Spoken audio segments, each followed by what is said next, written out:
Hi everybody, Mrs. Dottie back with chapter 6 from The Wizard of Oz. This is a book about a little girl named Dorothy who's an orphan who lives with her aunt and uncle Henry and Em in Kansas. She and her little dog Toto get caught in the house in a huge cyclone and were taken for miles, where they landed in the land of Oz. They met the Munchkins and they met a witch, a good witch from the north. They also learned that the house had fallen on the Wicked Witch of the East and had killed her, which was sad, but it was a good thing because it set the Munchkins free. The Wicked Witch of the East was wearing some silver slippers, and the Good Witch gave the slippers to Dorothy. And Dorothy decided that she needed to get back to Kansas because she knew that Uncle Henry and Aunt Em would be very sad. So the Munchkins and the Good Witch set her off on the yellow brick road to the city of Emeralds, where she would find the Wizard of Oz, the most knowledgeable man in the country. And if anybody could help her, it would be Oz. So off Dorothy and Toto go, where they pass and rescue a scarecrow. He was stuffed with straw, hanging on a pole.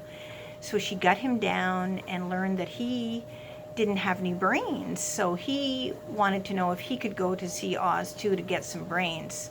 So off they went, and together they rescued a Tin Woodman who was rusted out in the forest where he'd been chopping down trees.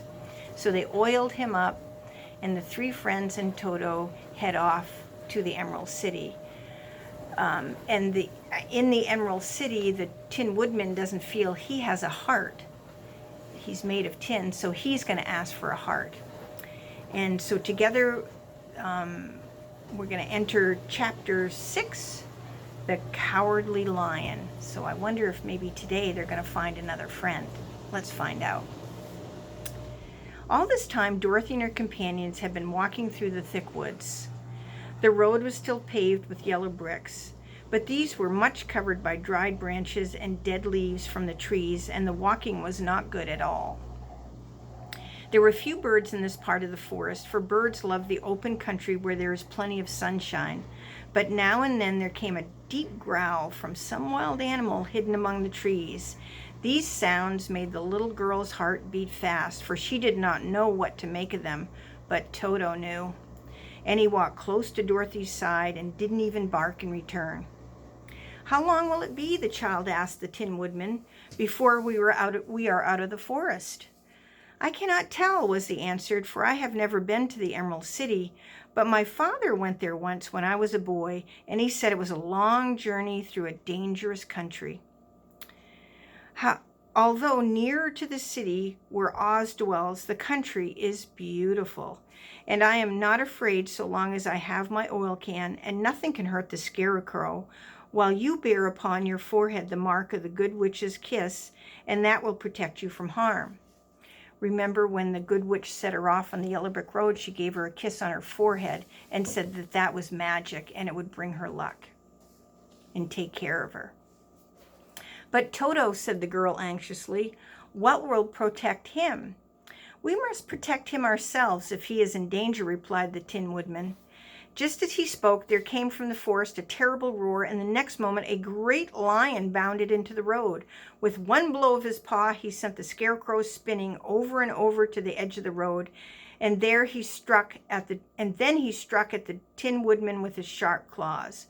But to the lion's surprise, he could make no impression on the tin, although the Tin Woodman fell over in the road and lay still.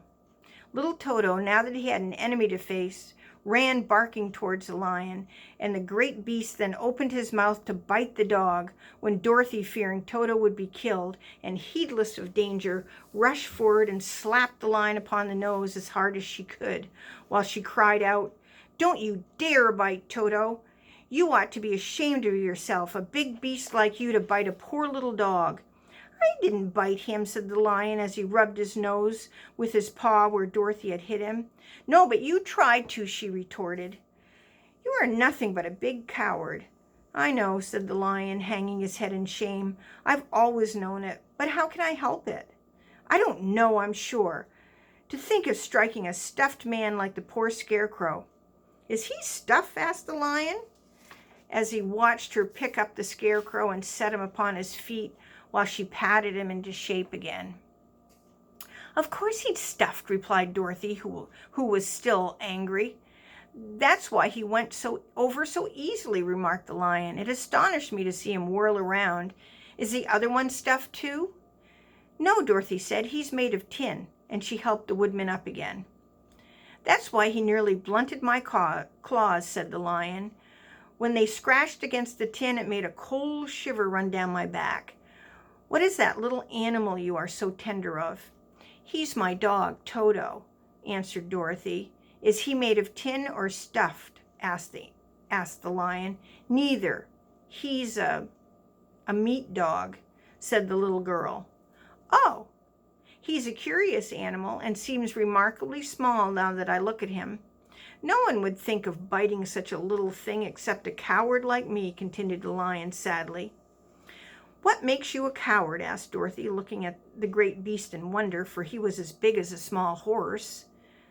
It's a mystery, replied the lion. I suppose I was born that way. All the other animals in the forest naturally expect me to be brave, for the lion is everywhere thought to be the king of beasts. I learned that if I roared very loudly, every living thing was frightened and got out of my way. Whenever I've met a man, I've been awfully scared, but I just roared at him, and he has always run away as fast as he could go. If the elephants and the tigers and the bears had ever tried to fight me, I should have run myself. I'm such a coward. But just as soon as they hear me roar, they all try to get away from me, and of course, I let them go. But that isn't right. The king of beasts shouldn't be a coward, said the scarecrow. I know it, returned the lion, wiping a tear from his eye with the tip of his tail.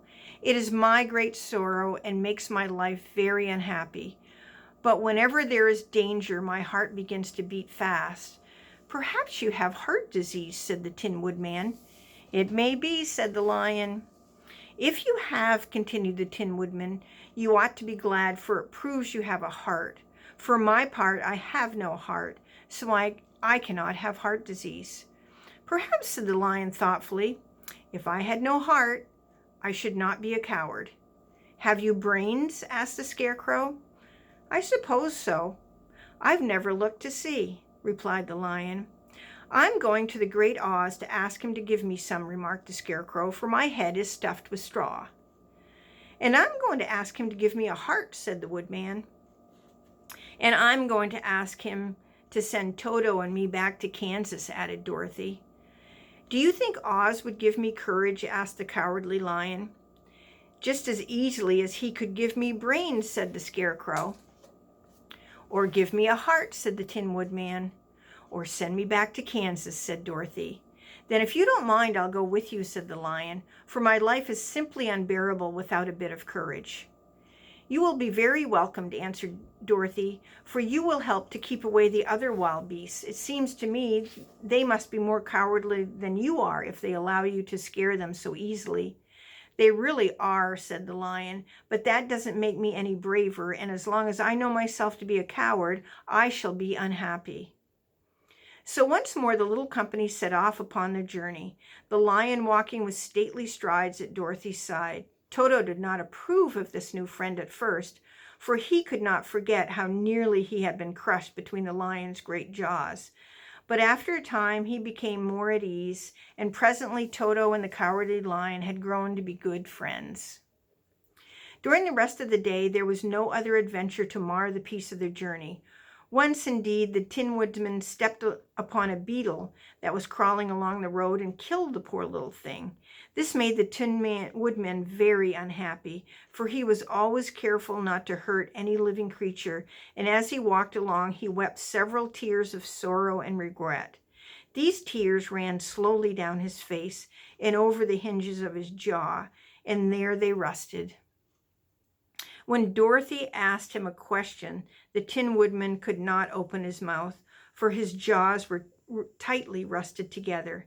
He became very frightened at this and made many motions to Dorothy to relieve him, but she could not understand. The lion was also puzzled to know what was wrong, but the scarecrow seized the oil can from Dorothy's basket and oiled the woodman's jaws so that after a few moments he could talk as well as before. "This will serve me a lesson," he said, "to look where I step, for if I should kill another bug or beetle, I should surely cry again, and crying rusts my jaws so that I cannot speak." Therefore he walked very carefully with his eyes on the road, and when he saw a tiny ant toiling by, he would step over it so as not to harm it. The Tin Woodman knew very well he had no heart, and therefore he took great care never to be cruel or unkind to anything. "You people with hearts," he said, "you have something to guide you and need never do wrong. But I have no heart, so I must be very careful. When Oz gives me a heart, of course, I needn't mind so much."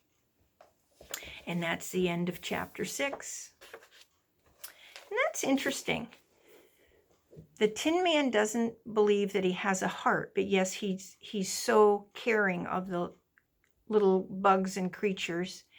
And the Scarecrow doesn't think he has brains, but yet he was the only one that was quick enough to realize that the Tin Man was rusted up and needed the oil can. So that's very interesting, something we might want to think about along the way. Tomorrow we'll pick up on chapter 7, but today I hope that you're keeping up with your art lessons with Miss Shea, Miss Kara, and Mr. Archer. And I hope that you're doing your homework from school and that you're going outside, you're having fun, and that you and your family are well. Until then, have a great day. Or if you happen to be reading along at night, I hope you have a good night's sleep. And tomorrow I'll see you again and we'll read chapter 7. Bye-bye.